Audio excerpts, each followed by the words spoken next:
मंगलं गरुडध्वज मंगलं पुण्डरीकाक्षः मंगलाय तनूहरि भगवते नमः। आधिक्यं नर्पयामि नमस्करो बोले हरि ओम। तस्य ते पवित्रवते पवित्रवते तस्य ते पवित्रवते ते पवित्रवते पवित्रवते ते पवित्रवते पवित्रेण पवित्रेण पवित्रवते ते पवित्रवते वक्त्राब्जे भाग्यलक्ष्मी करतलकमले सर्वदा दानलक्ष्मी गोर्दण्डे वीरलक्ष्मी हृदयदर्शिते भूतकारुण्यलक्ष्मी खड्गाग्रे शौर्यलक्ष्मी निखिलगुणगणाडम्बैर्लक्ष्मी सर्वाङ्गे सौम्यलक्ष्मी त्वयदुहितां सर्वसाम्राज्यलक्ष्मी श्रेयमध्यश्रमायुष्यमारोग्यमावीरा शोभामानं महीयसे धान्यं धनं पशुं बहुपुत्रलाभं शततं वर्षं दीर्घमायुः पूजा परिपूर्णता फलावासिद्धिरस्तु। कण कण में विराजमान मां शारदा, हम सभी के हृदय कमल में विराजमान परमात्मा, जिसकी गति के कारण हम सांस ले रहे हैं, उसको नमन करें। आप सबका इस 2012 के भारतीय नववर्ष में, हिंदू के नववर्ष युगादि, उगादि, गुड़ी पड़ावा या फिर वर्ष प्रतिपदा नाम से जिसे समस्त दुनिया में मनाया जाता है, आप सबको इस भारतीय पंचांग के नूतन वर्ष की हार्दिक शुभकामनाएं। मनुष्य के जीवन में भी 5 अंग हैं, 5 पंचांग, पंचांग का मतलब 5 अंग। मनुष्य का जीवन में 5, एक अबोध, बच्चा जब होता है अबोध होता है, कुछ जानकारी नहीं होती, उसके बाद बचपन, उसके बाद युवा, उसके बाद युवा के बाद बुढ़ापन और उसके बाद राम नाम, लास्ट नाम तो नहीं का। तो 5, इन्हीं 5 जीवन के तत्वों को जो प्रकाशित करता है उसे शास्त्रों ने पंचांग कहा। युगादि, युग आदि, साउथ में यु को उ हो जाता है तो उगादि हो जाता है। युग मतलब समय, समय की जैसे हम दिन नापते हैं, ऐसे ही शास्त्रकारों ने युगों को नापा। पूरा संसार का जितना समय था उसको 4 भागों में बांटा, सतयुग, त्रेतायुग, द्वापरयुग और कलयुग। ऐसे ही उस 4 युगों को जब संक्षिप्त करते हैं तो पंचांग आता है, जिसमें हम अपना बचपन, अपना अबोधपन, अपना बचपन, अपना युवापन, हमारा बुढ़ापा और हमारी मृत्यु इत्यादि का आकलन, किस प्रकार से हमारा यह सारा जीवन बीतेगा, इसका जो पूर्ण जानकारी देता है उसे शास्त्रों ने पंचांग कहा। पंचांग को वेद कहते हैं कि ज्योतिष जो है वह भगवान के नेत्र जैसा है। बिना समय की गणना से मनुष्य एक पल नहीं जी सकता। हमें अपने आप समय का ज्ञान होता रहता है। पहले घड़ियां थी, आज से बहुत साल पहले, बहुत साल में नहीं कह सकते, 20-30, अगर 50 साल पहले जाए तो शायद सबके हाथ में घड़ियां नहीं होती थी। तब आदमी कैसे सुबह का अनुमान लगाता था? मुर्गियां पालते होती थी आसपास, तो मुर्गी बोलती थी तो मालूम चलता था हाँ सुबह हो गई। ठीक है, दोपहर का अनुमान कैसे लगाता था? जब उसको बहुत ज्यादा गर्मी लगती थी तो बोला अब तो छाया बनना बंद हो गई। मेरी जो छाया थी, जब सूर्य सामने होता है तो पीछे छाया बनती है, तो बोला मेरी छाया बनना बंद हो गई, जब ऊपर से सूर्य पड़ेगा तो छाया नहीं बनेगी, तो बोला दोपहर हो गई। फिर जब उल्टी छाया बनने लगे तो सोचा शाम हो गई, और फिर अंधेरा तो हो ही जाता था, उसको मालूम चल जाता है। तो ऐसे मनुष्य ने अपने जीवन को चलाने के लिए समय का आकलन शुरू किया, समय को नापना शुरू किया, और जिस समय को जो नापने की विधि है उसे हमारे ऋषि मुनियों ने, हमारे विद्वान ऋषियों ने अपने अनुसंधान से बहुत रिसर्च करने के बाद उसके 5 अंग बनाए, जिन्हें हम कहते हैं पंचांग। उसमें आता तिथि, तिथि मतलब आप बोलते हैं ना तिथि, आज प्रतिपदा है, आज एकादशी है, आज पूर्णिमा है, ये पंचांग का एक छोटा सा हिस्सा है। तिथि, नक्षत्र, राशि, ठीक, होरा, इस प्रकार से उसके 5 अंग हैं। उस पंचांग कहने के कई और कारण भी, शास्त्रों में 5 चीज का बड़ा महत्व दिया। पंचांग बोलते ना, पंचांग 5 चीजों का बड़ा महत्व। हमारा ये सारा शरीर भी 5 चीजों से बना, मालूम है किस किस से बना है? पृथ्वी, जल, तेज, वायु और आकाश। अगले तो बोला था पृथ्वी, ये जो हमारी अभी ठंडी आ रही है ना, ठंडी आ रही है, अब कई दिन से तेल नहीं लगाओगे तो ऐसे निशान डालोगे तो मिट्टी मिट्टी निकलेगी, सफेद सफेद हो जाता, तो वो जो है पृथ्वी तत्व है। जो हमारे अंदर धमनी में बह रहा है लाल कलर का, वो जल का प्रतीक, जिसे रक्त कहते हैं, खून कहते हैं। हमारे पेट का जो खाली जगह है वो आकाश है, और जो हम सांस में ले रहे हैं वो वायु है। तो इस प्रकार से 5 और तेज, जिससे हम खाना पचा रहे हैं। हम तो सारा खाना खा जाते हैं, फिर वो खाना पचता कैसे है? उस खाने को पचाने की जो जठराग्नि है, कभी कभी बीमार हो जाता आदमी, ज्यादा खा लेता है तो डकार आती है ना, बोलते हैं आज डकार आ गई, गंदी गंदी डकार है, तो यानी कि खाना अच्छी तरह डाइजेस्ट नहीं हो रहा। उस पेट की जो अग्नि उसे कहते हैं जठराग्नि। तो ये 5 तत्वों से हमारा शरीर बना, 5 तत्वों से हम भगवान का अभिषेक करते हैं, पंचामृत जिसे कहते हैं। 5 रत्न हैं, सोना, चांदी, लोहा, पीतल, तांबा, 5 रत्न हैं। इस प्रकार से सारा संसार पंचांग को आधार मानकर सारे संसार की गणना की ऋषियों ने, और फिर पंच तत्व की विशेषता बताते हुए इस विशेष शब्द का नाम रखा पंचांग। उगाने का पावन दिन है। पंचांग का मतलब हमारा यह साल, हमारा यह वर्ष कैसा जाएगा, इस पर थोड़ा सा बात करके फिर राम कथा में प्रवेश करूं। बाकी जो राशियां हैं वो आगे बताते हुए चलेंगे कथा के बीच भी। अभी से पंचांग का जो इस साल का विशेष 2012, क्योंकि कुछ लोग बोल रहे ना 2012 जाएगा तो संसार समाप्त हो जाएगा, है ना, सुनने में आया था। अगर संसार समाप्त हो जाएगा तो पता नहीं, वैसे तो मुश्किल है, क्योंकि अभी तो सब निर्माण हो रहा है, निर्माण हो रहा है तो विध्वंस होने की संभावना नहीं है। कुछ उथल-पुथल होगी, लेकिन संसार का यह साल संसार में बहुत नई नई चीजें लेके आएगा, बहुत नई नई घटनाएं होंगी संसार में। और यह साल के लास्ट जाते जाते कुछ परेशानियां होंगी, प्राकृतिक आपदाएं होंगी, लेकिन संसार करना है तो संसार में रहना है और दुखों से छूटना है तो एक ही उपाय है। क्या उपाय है? क्या उपाय? राम नाम का संकीर्तन। क्योंकि संसार समाप्त तो होने वाला नहीं, 12/12/2012 को समाप्त नहीं होने वाला। उस दिन मेरा पासपोर्ट जरूर समाप्त होने वाला, संसार समाप्त नहीं होने वाला।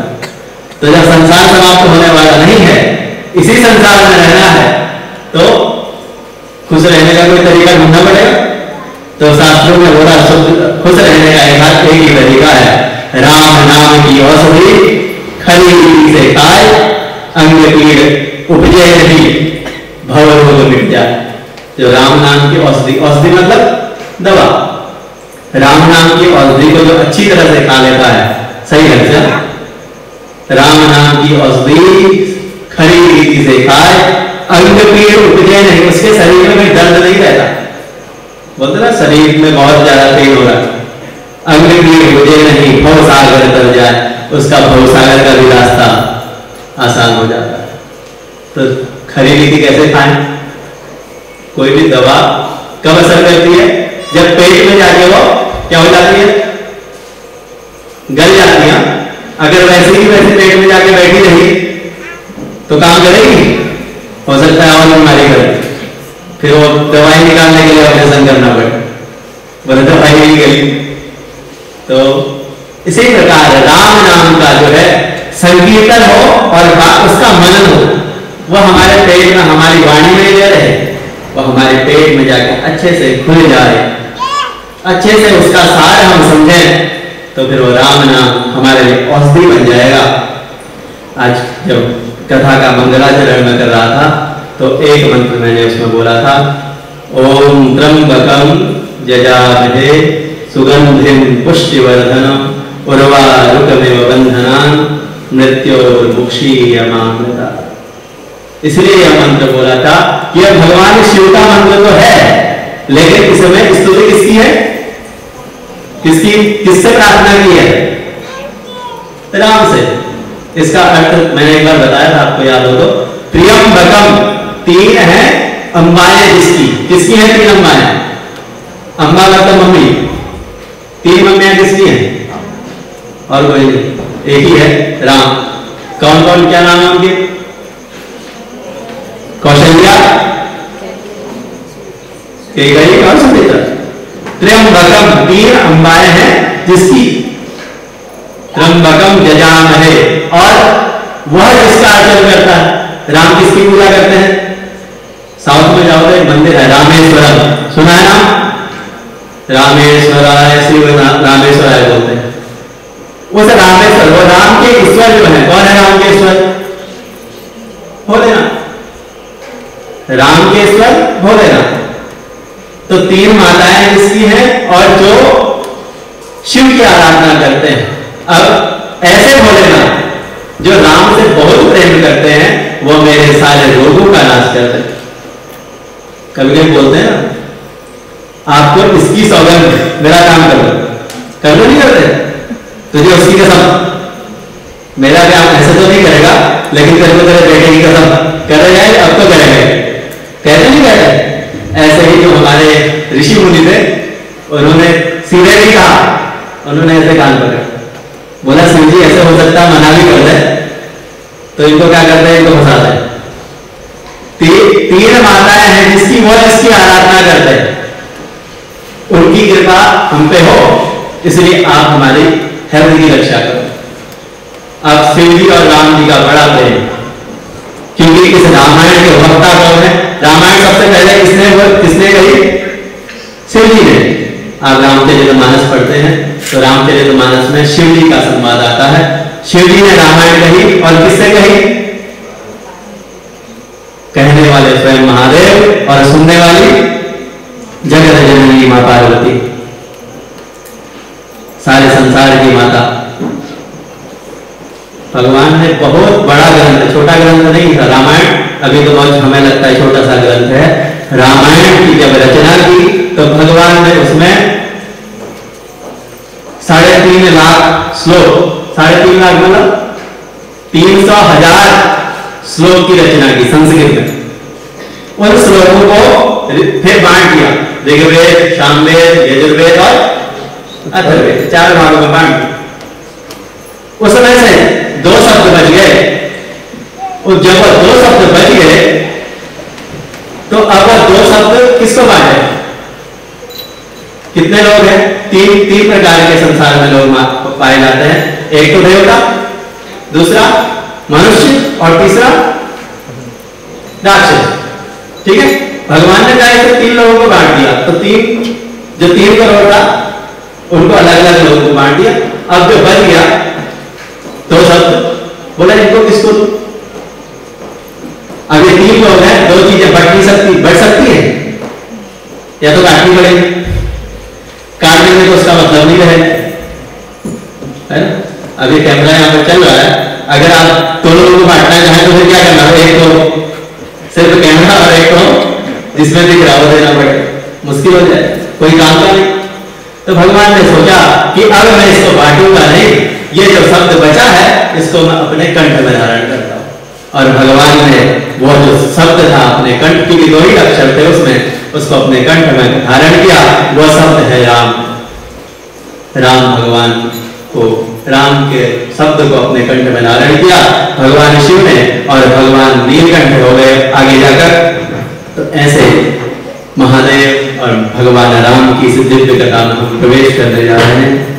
भगवान राम का चरित्र और भगवान शिव की कृपा, रामचरित्र और शिव कृपा, ये दोनों अगर एक साथ हो जाए तो मनुष्य इस संसार का, संपूर्ण संसार के जो भी रोग दोष, 3 प्रकार के दोष बताए हैं संसार में, भौतिक, दैहिक और राजसिक, 3 प्रकार के तापों का नाश हो जाता है इन दोनों के आशीर्वाद से। तो राम कथा में हम प्रवेश करें उससे पूर्व हनुमान जी को प्रणाम करें, और हनुमान जी को प्रणाम करने के बाद एक सुंदर सा भजन सुन के इस कथा को आगे बढ़ाएंगे। रामाय रामभद्राय रामचंद्राय वेधसे रघुनाथाय नाथाय सीताय पतये नमः। लाल रे लाली लक्ष्य अरु हरुलाल लंबू वज्रे हरालम। जय जय जय कविशु श्यामल रामचंद्र की जय, पवन सुत हनुमान की जय। जहां जहां राम कथा होती है, शास्त्र कहते हैं, शास्त्र प्रमाण देते हैं कि वहां हनुमान जी अवश्य विराजमान होते हैं। तो कथा प्रारंभ होते ही हनुमान जी बधारे हो तो उनको, उनका जयकारा न हो अच्छी बात नहीं, इसलिए हनुमान जी का जयकारा, उसके बाद एक सुंदर सा भजन, फिर कथा को आगे बढ़ाएंगे। बोले हनुमान जी महाराज की जय। ओम महागणपति पतये। बहुत सुंदर। ओम नमः पार्वती पतये।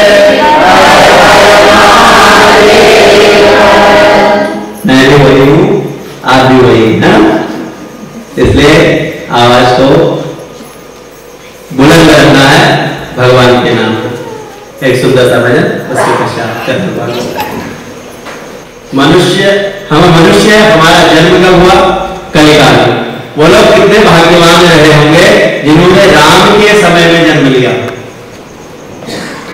जिन्होंने कृष्ण के समय में जन्म लिया।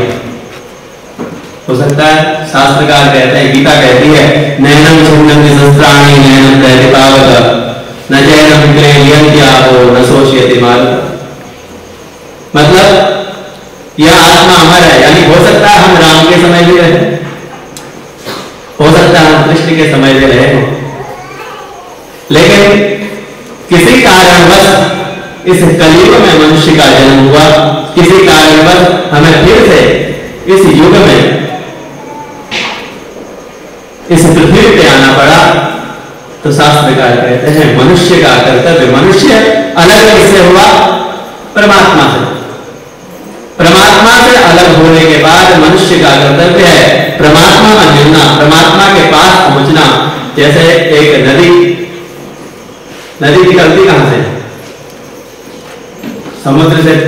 भाप बनता, भाप बनता, भाप समझते ना? क्या बोलते हैं उसको, क्या बोलते हैं? गर्मी से जो भापे,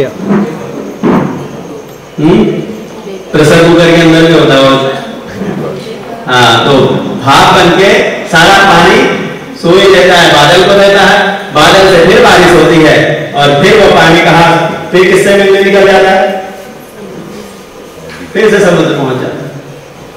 सारा समुद्र से ही चला, आकाश में गया, बारिश बना, किसी नदी में पड़ा, नदी फिर कहाँ मिलने निकल देती है? समुद्र से। ऐसे ही मनुष्य का जीवन, मनुष्य अलग परमात्मा से हुआ। गीता में ही कहते हैं, मैंने वांसो जीव लोके जीव भूता सनातन, किया संपूर्ण संसार का प्रत्येक मनुष्य मेरा ही अंश है। तो परमात्मा का अंश परमात्मा से अलग हुआ, अब परमात्मा से अलग हो गए, उसको जाना कहाँ? जाना कहाँ? उसी के पास। हम घर से निकलते हैं, दिन भर बहुत अच्छी अच्छी ड्यूटी करते हैं, हो सकता है गोल घूमने वाले चेयर में बैठे हुए एसी रूम में बैठे रहते हैं, वापस कहाँ आते हैं? घर आते हैं, ऑफिस में बैठे रहते हैं कि भाई ऑफिस में तो अच्छी चेयर है, घर में तो चेयर नहीं है इतनी अच्छी, तो ऑफिस में बैठा रहता आदमी, वापस घर पहुंचता है, जाए घर में उसको कैसे ही बैठना पड़ेगा, लेकिन आता घर है, आता है नहीं आता है? ऐसे ही मनुष्य का जीवन परमात्मा से शुरू हुआ, किसी कारणवश संसार की जो जो कर्मों से मिले उनको करना है और वापस पहुंचना परमात्मा के पास है। तो पहुंचने का रास्ता तो शास्त्रकारों ने बताया, कलियुग केवल नाम धारा, सुमिर सुमिर नर उतर ही पारा। बोला कलियुग में कोई ऐसा नहीं आएगा कि बैठ जाओ मेरे साथ नाव में, ये टिकट ले लो स्वर्ग का, सीधे वीआईपी एंट्री है, ऐसा नहीं, वीआईपी एंट्री नहीं है, तो कैसे जाएंगे? क्या उपाय? कलियुग केवल नाम आधार, कलियुग में एक आधार क्या है? परमात्मा का नाम, और वो भी कैसे? कोई और मेरे लिए जप करेगा तो उसका फल मुझे मिलेगा। आप कमाते हो तो क्या किसी और को दे दोगे? लगा मेरी कमाई पूरा हो जाए, उसको तो हम अपने खर्चे के लिए रखते हैं। हाँ, बच्चों को देते हैं लेकिन पूरा नहीं देते हैं, देते हैं पूरा, मेरी पूरी पे मिली है, ये बेटा जा ऐसा कर, ऐसा बोलते हैं। क्या करते? उसमें से थोड़ा सा निकाल कर देते हैं, वो थोड़ा सा ये मनुष्य है, हम अपने पुण्य को तो देख नहीं सकते। अगर हमें मोक्ष चाहिए, किसी और के कर्मों का फल हम नहीं ले सकते। शास्त्रकारों ने कहा यह तो खुद ही करना पड़ेगा। इसलिए जब आप पूजाओं का संकल्प करते हैं तो हर एक का अलग अलग नाम दिया जाता है, आता नहीं आता? लास्ट में जब सबका नाम होता है उसके बाद क्या बोलते हैं? सपरिवार, उसके बाद सपरिवार, पहले सबका नाम, क्योंकि पूजाओं में पार्टनर नहीं होता, पूजा में कोई पार्टनर नहीं हो सकता। पूजा ही एक ऐसा कर्म है जो हर एक मनुष्य को अपने भाग का खुद करना पड़ता है। खाने में कोई पार्टनर हो सकता है? मेरे हिस्से का खा लेना, मेरे हिस्से का सो लेना है? ये कर्म तो मनुष्य को स्वयं करना पड़ता है। तो शास्त्रकारों ने कहा कलियुग केवल नाम धारा, कलियुग में अगर जन्म हुआ, अब पार जाना है, एक ही उपाय है। क्या उपाय है? नाम आधार है इसमें, और नाम का निरंतर जपो।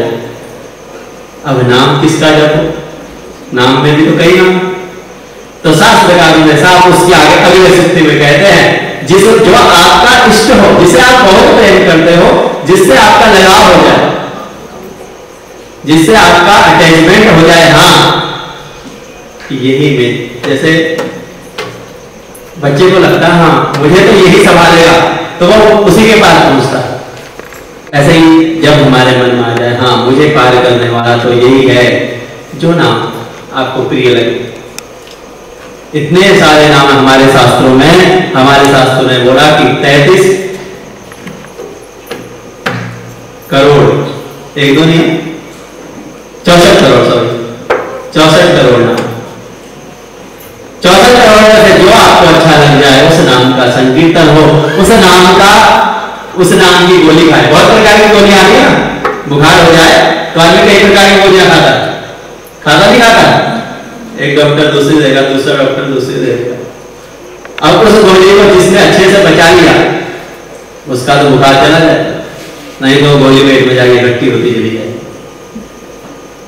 तो ये राम नाम या कोई भी नाम, कृष्ण नाम, राम नाम, भगवान का किसी भी नाम का निरंतर सही ढंग से संकीर्तन हो, सही ढंग से भगवान का निरंतर जप हो, तो यह कलियुग की जो महाव्याधि है, कलियुग का जो दोष है वह समाप्त हो जाता है। कलियुग की एक विशेषता रामायण और बताता है कि और जन्मों में और युगों में, सतयुग में, त्रेता में और द्वापर में बहुत समय तक पूजा करनी पड़ती थी, क्योंकि आदमी की उम्र कितनी होती थी? हजारों साल। आपने सुना होगा ना, राजा भगीरथ ने हजारों साल तक किया और तब जाके गंगा जी पृथ्वी में आई, सुना है? पढ़ा हो गया कि राजा भगीरथ जब गंगा जी आने गए तो हजारों साल तक किया, तब उम्र कितनी होती थी? अब 1000 साल कोई तब किया तो उसकी उम्र कितनी होगी? कम से कम 2000-4000 साल तो होनी चाहिए। अब हम बोले कि हम 80 साल तक करेंगे, मालूम चला 60 साल में टपक गए तो ऐसा तो नहीं। आदमी की उम्र अगर 2000 साल है, 1000 साल तक किया तब गंगा जी लाया, तो यानी कि 1000 साल उसने संसार में बिताया। ठीक है, मनुष्य की उम्र बहुत छोटी है कलयुग। अभी तो और कम होती जा रही है, पहले आदमी 100 जीता था, है ना। अभी तो हमारे मॉरिशस में 52-53 ही लोग हैं ना 100 साल वाले, है ना। 52-53 ही हो सकता है, बढ़ गए हो। मैं इंडिया गया तो 70 तक हो गए हो, लेकिन मैंने जब मैं रेडियो सुनता था तो 52-53 थे। तो 100 साल तो बहुत कम, 12 लाख में 52 लोग,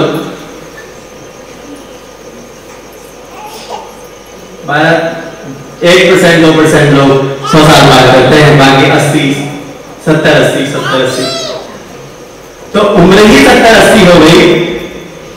तो अब कितना जब कर, तो शास्त्रकार ने कहा जितना समय देते हैं, क्योंकि परमात्मा निरंतर आपकी सुन रहा है। और जब करने का मतलब ये नहीं कि भगवान बार बार नाम लोगे तब आपकी सुनेगा। रोज आदमी बार बार खटखटाएगा तो भगवान नाराज हो जाएगा नहीं। जिस वक्त हमारे, क्योंकि आदमी का मन जल्दी लगता नहीं, इसलिए उसको बार बार जप करना पड़ता है। अगर एक बार परमात्मा से संपर्क हो गया तब तो एक ही बार बोलेगा राम, तो राम जी तुरंत दौड़ाएंगे, लेकिन संपर्क तो होना चाहिए। और संपर्क करने के लिए क्या करना पड़ेगा? जब कर रोज करना पड़ेगा। रोज विश्वास करने के लिए तब कभी मान उठाएगा परमात्मा।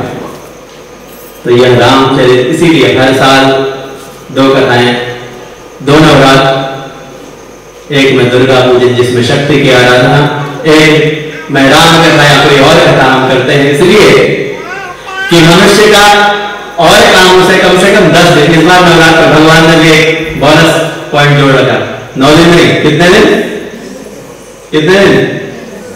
10 दिन की नवरात्र। एक बार 7 दिन की हुई थी ना पिछले बार, 1 साल पहले। इस बार 10 दिन की नवरात्र। कम से कम जब महीने में नहीं तो कम से कम मंदिर में बैठ के इन 10 दिनों में भगवान का जितना सुमिरन हो जाए, जितना हो जाए, यही कमाई है।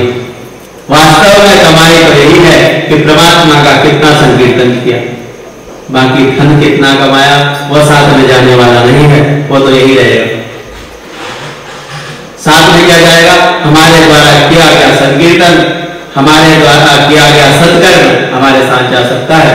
बाकी संसार की कोई भी वस्तु हमारे साथ नहीं जाने वाली। तो रामायण, राम आयन, राम का घर क्या है? रामायण जो किताब है सिर्फ किताब नहीं है, हम इसको क्या कहते हैं? रामायण। राम आयन, आयन मतलब होता है घर, लकार मतलब घर नहीं होता। मैंने उसकी स्पेलिंग देख रहा था, लकार है ना, ल तो हटा दो उसमें से, लकार की स्पेलिंग में देख रहा था। तो ल तो हम लोग फ्रेंच बोलते हैं, तो वो तो लगा देते ना हर एक में, लाजोंडीज ऐसे कुछ भी लगा देते हैं। लेकिन वास्तव में लकार, उसका पीछे जो शब्द है स्पेलिंग क्या है उसकी मालूम आपको? उसकी स्पेलिंग जो है वो जेल की जो स्पेलिंग होती है ना, उसका पीछे का अगर हिंदी इंग्लिश का जो पढ़ेंगे तो सिर्फ कैश, ठीक है ना, लाता हूं जबरदस्ती लगाते हैं। तो क्या हो गया? पीछे क्या है? जेल हो गया, लकाज, लाता जबरदस्ती लगा दिया। केज मतलब घर, केज मतलब जेल में चिड़िया घर होता है, इसलिए आज से बंदे करो लकाज बोलना। क्या बोलना है? इतना सुंदर घर बनाया हमने, घर बोलो, भवन बोलो, मेरा घर है, लगा लो। मैं जब उसकी स्पेलिंग देख रहा था मैंने कहा बड़ा गड़बड़ है भाई, स्पेलिंग ही नहीं बोली है इसकी। चिड़ियाघर में थोड़ी रहता हूं। केज मतलब तो केज मतलब पिंजरा, पिंजरा होगा ना केज मतलब, या नहीं होता? पिंजरा है क्या? यहां से कोई हो नहीं सकता। क्या है? राम आयन। मुझे अभी आयन शब्द से याद आया, राम आयन, राम कहा है, ये तो घर ही होना चाहिए। इसलिए एक नई चीज आज से शुरू करो, कैसे जरूरत पड़े इसे फ्रेंच में जोड़ दो, घर। जैसे कि हम लोगों ने कई चीजें भोजपुरी में जोड़ दी ना, कई चीजें हमने भोजपुरी के साथ तो नहीं है लेकिन हम भोजपुरी में बोलते हैं। जैसे हॉस्पिटल बोलते ना, वो हॉस्पिटल तो हॉस्पिटल अस्पताल बोलते थे भोजपुरी में, यहाँ आके वो फ्रेंच का जोड़ के इंग्लिश बोलने लगे, कोई प्रॉब्लम नहीं, उसका अर्थ बुरा नहीं। ऐसे ही फ्रेंच में जुड़ जाए, गणपति की कृपा हो, सारे विघ्न हमसे दूर हो और हमारे जीवन में रिद्धि सिद्धि की कृपा हो। इसके लिए कल का दिन गणेश जी के पूजन को अर्पण करेंगे और आज की कथा को भगवान राम के संकीर्तन के साथ हरे कृष्णा का जो दिव्य मंत्र है उस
करना मुश्किल, या फिर तिरुपति बालाजी में साउथ में दर्शन नहीं होते, श्रोता बनना तो बहुत दूर की बात है। तो भगवान ने इतना सुंदर देश में हमें पैदा किया जहां आप जब मन किया है अभिषेक कर सकते हैं, जब मन किया है भगवान के पास बैठ के जप कर सकते हैं, जब मन किया है भगवान का दर्शन करके फिर से आराम से 2-3 घंटे खड़े हो सकते हैं। 5 मिनट 2 मिनट की बात नहीं करते, 2-3 घंटे खड़े हो सकते हैं किसी भी मंदिर में। तो ऐसे मौकों का फायदा उठाना चाहिए। भगवान के पूजन में श्रोता बन के भाग लीजिए, कोई ज्यादा विशेष खर्च नहीं, प्रसाद बना के लाइए, फूल लाइए, आप आके विराजमान बैठिए और भगवान का सुंदर सा पूजन कीजिए। इस 9 दिवसों में भगवान का जो पूजन है उसको एक बार मैं आपको बता दूं।